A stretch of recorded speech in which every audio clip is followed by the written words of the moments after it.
I was raised in an area where everybody got along.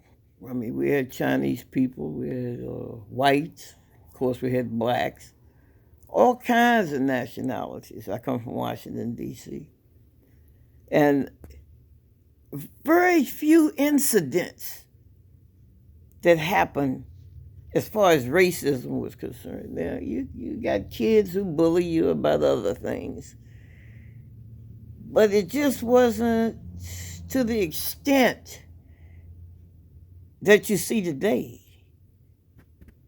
I know one thing. I remember many years ago that we took a white kid in who was being abused. And she stayed there a few days till they found her place. The man who had the store next door to us, because our house was on the corner, it was a store right there. He was a Chinese man. His name was Mr. Harry. I'll never forget it. And it wasn't nothing that Mr. Harry would not do for those girls in the house next door where I lived. It was nothing he wouldn't do. And he had kids, we was all raised up together. Mr. Harry was a fine man. And all around us, I remember when Martin Luther King passed away. He didn't pass away, somebody killed him.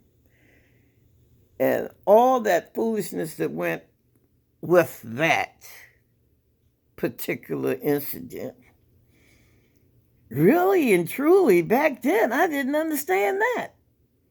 Really and truly, I didn't. Because of the fact that I had never experienced any of that type of hate. Never.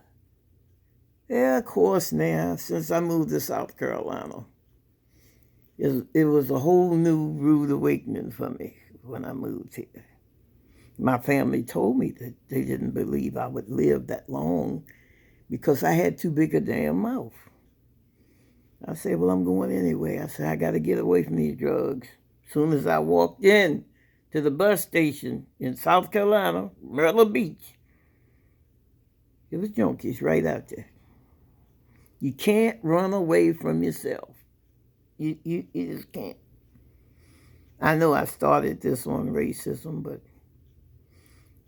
I'm not saying that hate goes with drugs or anything like that. I'm just saying that I happen to know now that there is such a thing as racism.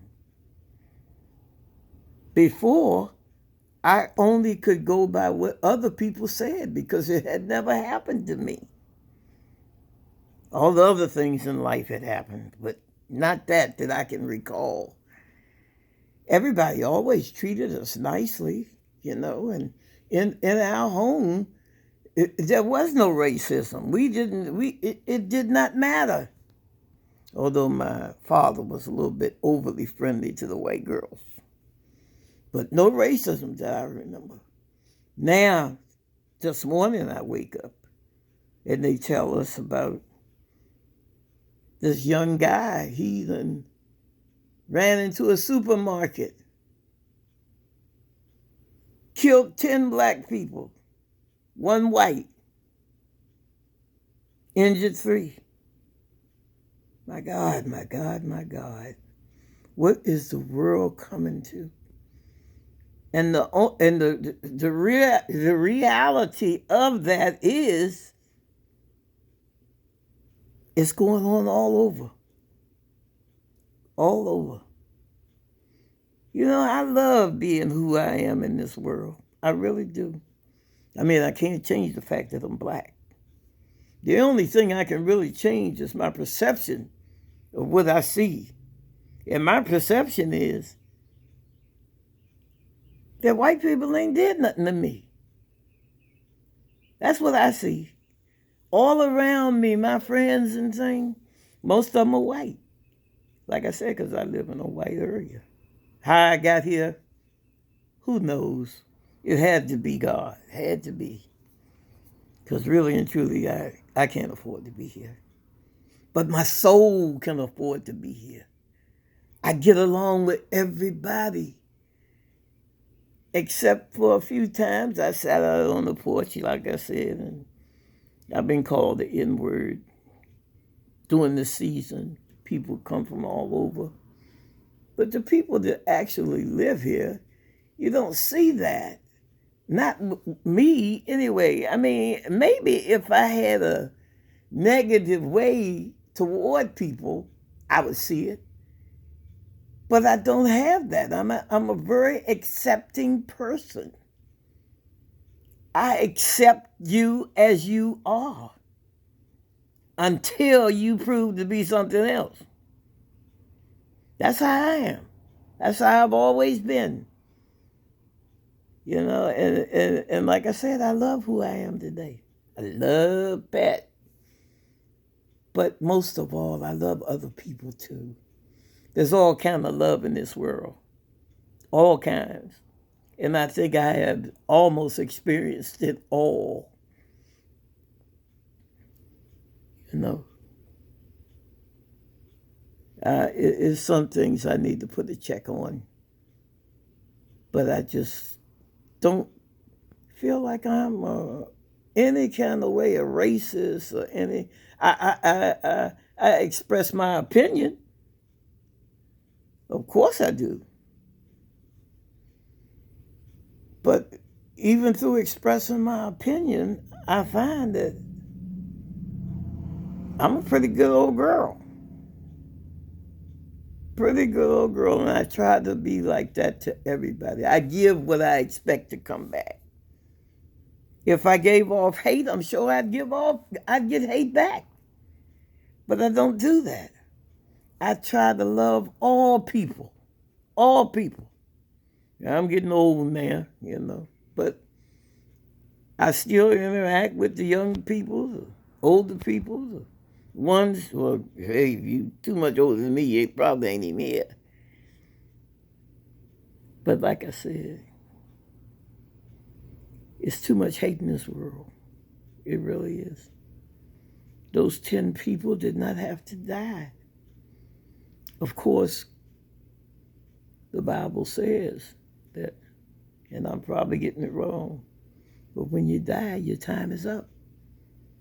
God is letting you know that that's it. And they say that's no mistake. The only thing we have to deal with is why, it is how it happened. Why would God want those 10 people to die like that?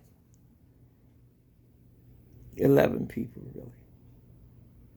Why would he want them to pass away under those circumstances? By the hand of a hateful young white boy. And I'm going to call him a young white boy who then probably sat in front of the computer and allowed himself to be so hateful. And it's weird how that computer can do that to you. I'm sure that you already got to have an accepting heart for love and hate. You hear what I'm saying? Love and hate. Because you can sit in the front of the computer and fall in love as well as you can sit in front of the computer and find hate. And it just develops inside of you. It becomes you. That hate becomes you. And there's nothing you can do about it. But I see things on the internet myself. I click them off. That's all you got to do is click them off. Unless you want to hear that silly stuff that turn you into a master murderer. That's what it is. 10 people dead. Rest in peace, my brothers and sisters. Rest in peace.